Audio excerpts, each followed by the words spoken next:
Man, busy, busy, busy. Busy.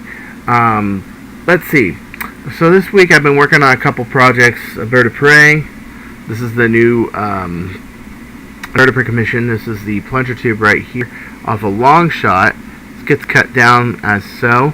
But this has got flawless laminate. It's interlocking right there. The outside layer, of course, is not tape, but the insides are all laminated fiber tape, which is glued and wrapped around without any air bubbles, voids, anything.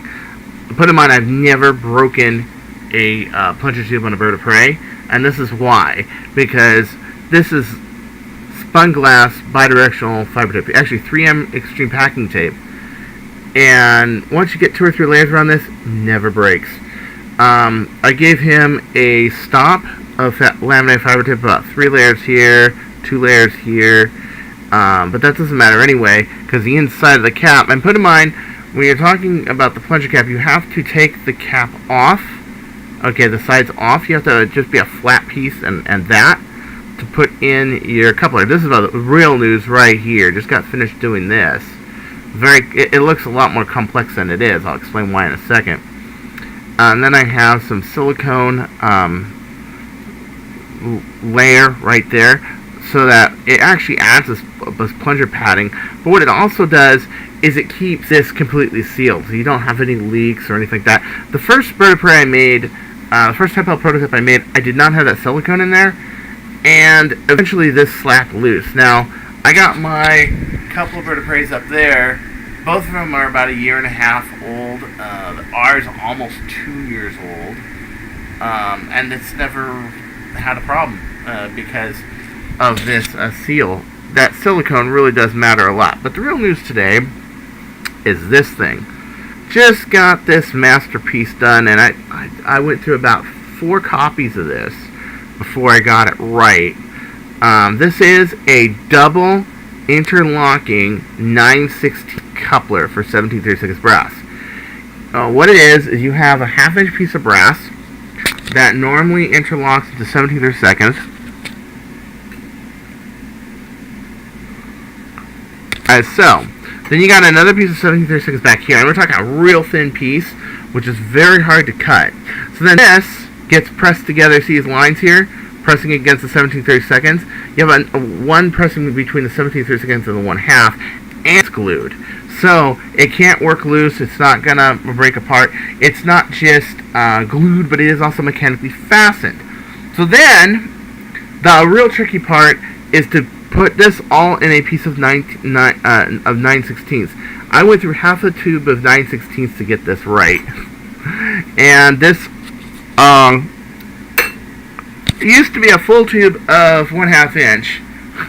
That's right. I've gone through 2 tubes of brass trying to get this right.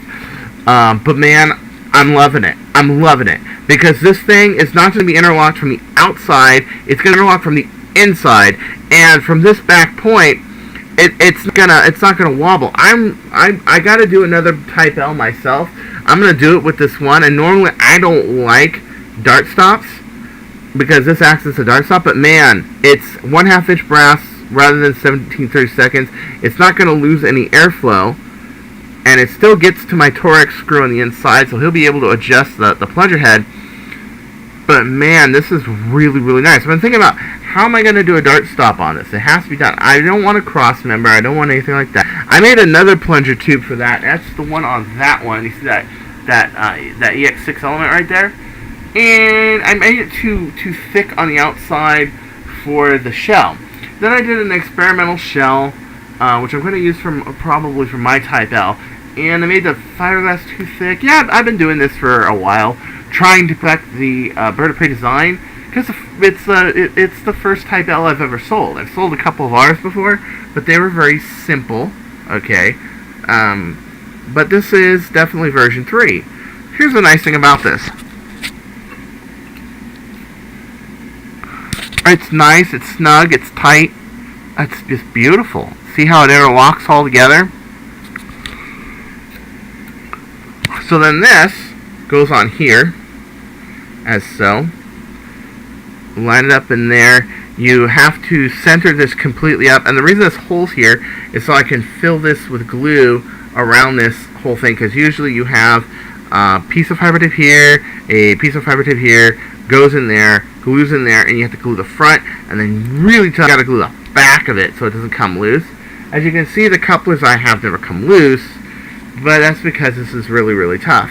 And then after that, I'm gonna work on the shell, which I got a brand new Starshot shell. You see that right behind the mixer back there? I got a brand new Starshot shell. And I'm going to cut that, and I already got the cuts. I know how to do the cuts for that. That's easy. And then do the plunger rod and the springs. That's easy.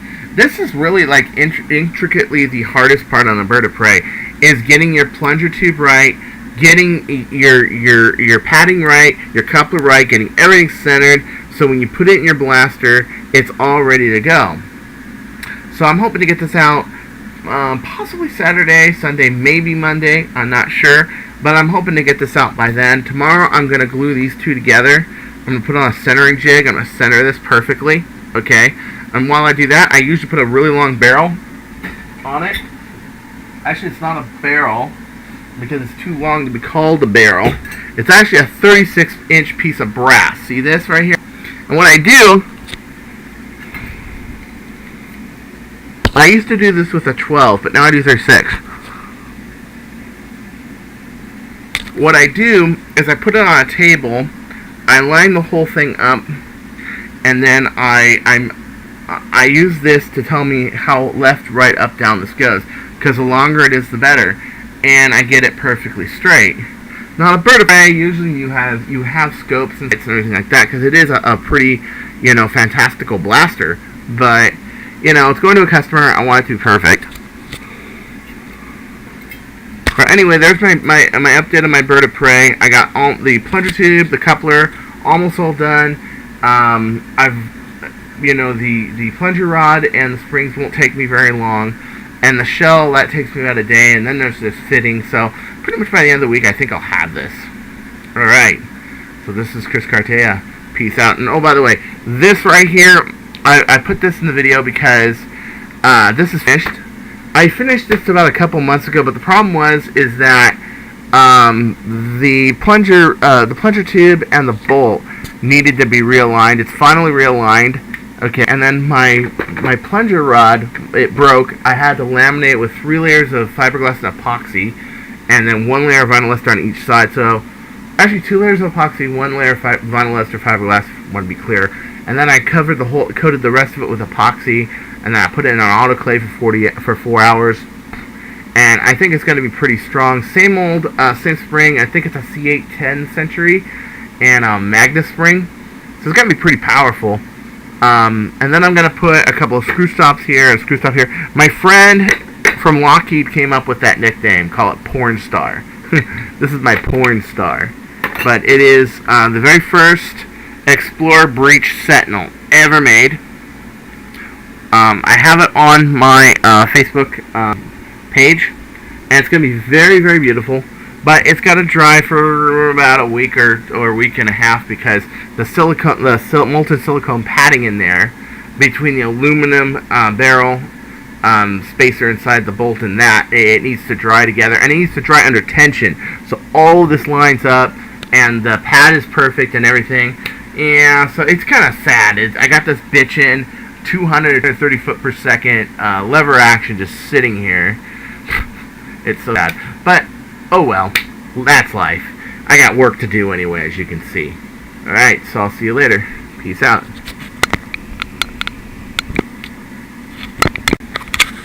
I just thought of something real quick. I was just about to put this video on the air, and I just thought of something. I wonder how well, this is not on my tube yet, but I wonder how well would this load a dart if I just drop a dart in here and put it in P 1730 seconds. It's a brand new 8140 K&S Metals 1730 seconds right there, 12 inch. Okay, we're going to take a Explorer version 3.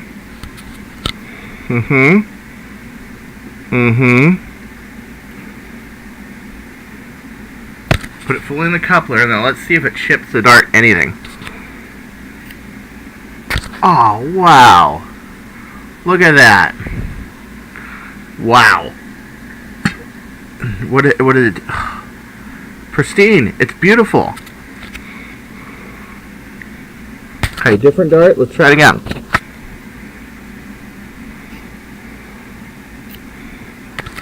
Drew Benson, I am jealous of you. Holy shit. Will you look at that? Wow. It loads it absolutely perfectly. It puts a few inches. I'm really thinking about redoing my birds now. I'm really thinking about taking out the coupler and throwing these in there. I know I'm going to put it on my next Type R. I mean, not, excuse me, Type L, but oh man, this is nice.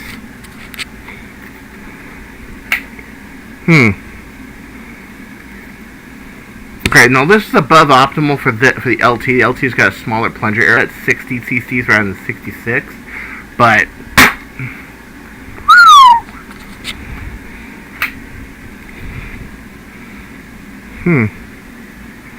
and I know this isn't in the blaster, and it tells me a lot what it's going to do.